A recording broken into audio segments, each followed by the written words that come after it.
샬롬 1월 6일 금요일 아침이 밝았습니다. 오늘 아침 묵상 말씀은 민수기 4장 17절에서 20절까지 말씀입니다.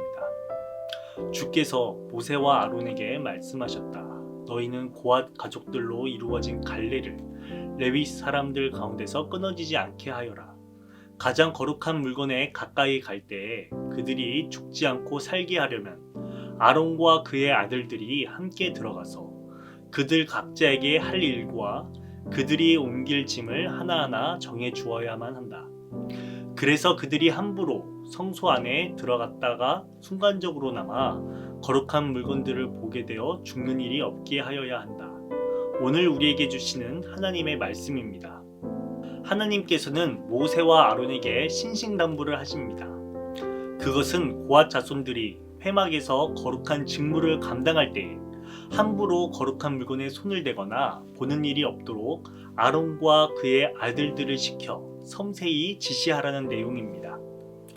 고앗 자손이 행한 거룩한 직무는 도대체 무엇이었길래 하나님께서는 이토록 신신당부를 하고 계실까요? 오늘 말씀을 통해 살펴보고자 합니다. 먼저 고앗은 레위의 두 번째 아들이었습니다.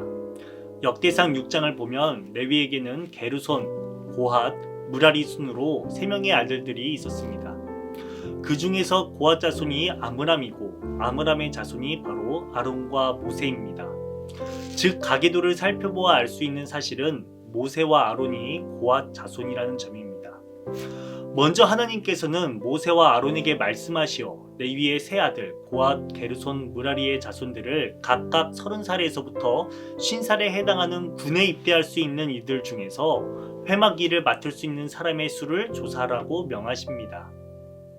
그 중에서도 하나님께서는 고앗 가문을 먼저 택하시어 성막 중 가장 중요한 지성물을 운반하도록 허락하셨습니다.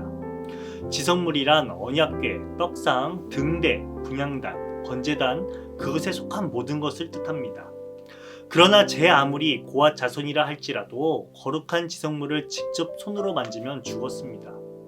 오직 지성물은 하나님께서 허락한 제사장만 만질 수 있었기에 회막 이동 시에 아론과 그의 아들들이 직접 들어가서 주어진 절차를 통해 철저하고 섬세하게 그 직무를 감당해야 했습니다.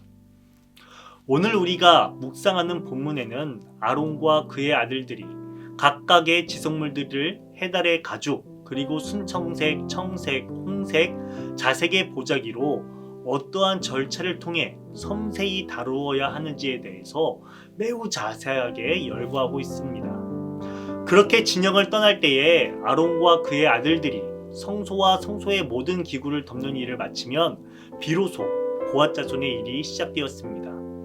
그 일은 거룩한 성물을 절대로 직접 만지지 않고 오직 어깨에 메어 이동하는 직무였습니다.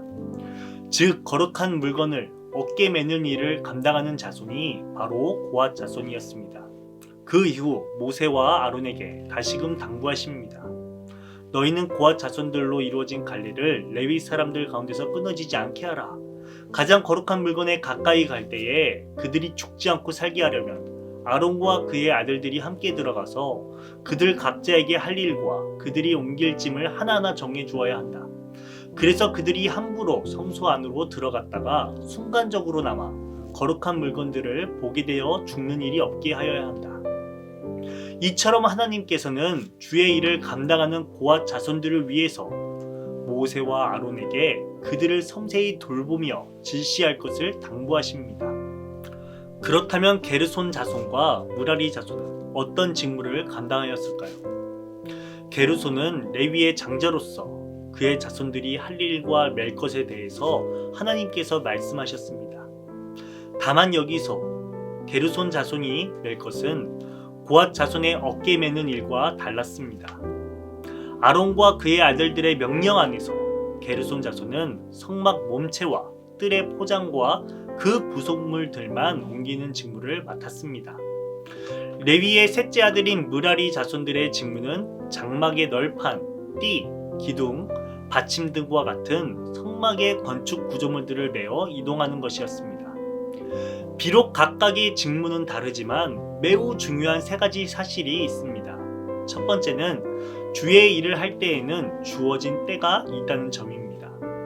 그들은 30세에서 50세까지의 회막 일을 할 수 있는 병역을 감당할 수 있는 나이에만 이 직무를 섬길 수 있었습니다. 나이가 어린 미숙한 자도 섬길 수 없었고 너무 늙어 기력이 없는 자들 역시도 섬기고 싶어도 섬길 수 없었습니다. 두 번째는 하나님의 말씀에 따라 주어진 직무에 최선을 다해야 한다는 것입니다. 하나님보다 앞서 일하지 말아야 합니다. 다윗 시대의 고앗 자손이 아니었던 웃사가 법궤를 붙잡았다가 즉사하였던 사건을 우리는 기억해야 합니다. 마지막으로 하나님께서 주의 일을 감당하는 모든 사람들을 섬세하게 돌보시고 주의 종을 통하여서 말씀하신다는 것을 깨달아야 합니다. 사랑하는 신대 성도 여러분, 우리는 어떤 모습의 일꾼입니까? 오늘 말씀을 통하여 주어진 때에 주어진 직무를 잘 감당하는 하나님께서 찾으시는 일꾼 되시길 소망합니다. 하나님 나라를 위해 우리가 성실히 일구며 나아갈 때에 보혜사 소년께서 도우시고 힘주실 줄 믿으며 나아가길 소망합니다. 주기도문으로 아침 묵상을 마치겠습니다. 하늘에 계신 우리 아버지여, 이름이 거룩히 여김을 받으시오며 나라가 임하시오며 뜻이 하늘에서 이루어진 것 같이 땅에서도 이루어지이다. 오늘 우리에게 일용할 양식을 주시옵고 우리가 우리에게 죄 지은 자를 사하여 준 것 같이 우리 죄를 사하여 주시옵고 우리를 시험에 들게 하지 마시옵고 다만 악에서 구하시옵소서. 나라와 권세와 영광이 아버지께 영원히 있사옵나이다. 아멘.